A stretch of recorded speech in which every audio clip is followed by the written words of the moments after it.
Alors, pour donner quelques exemples des problèmes médicaux liés au sport que je rencontre dans mon cabinet.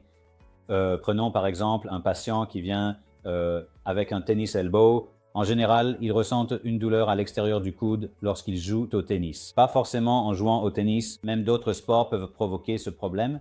Donc, lorsque je vois un patient, j'entre dans les détails concernant son programme d'entraînement, à quel moment il a commencé à jouer au tennis et quel coup en particulier lui cause de la douleur. Je demande aussi en détail quand il a fait corder sa raquette pour la dernière fois et quel est son poids.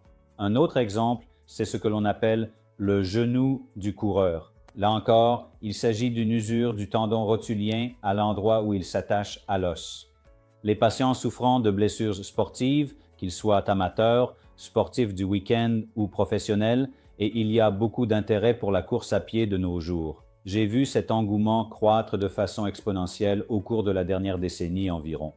En parlant spécifiquement de la chirurgie du sport, les blessures sportives, dans l'ensemble, peuvent être prises en charge dans 90% des cas par la rééducation et des mesures non chirurgicales, mais 5 à 10% d'entre elles nécessiteront une intervention chirurgicale, comme la reconstruction du LCA que je viens de décrire.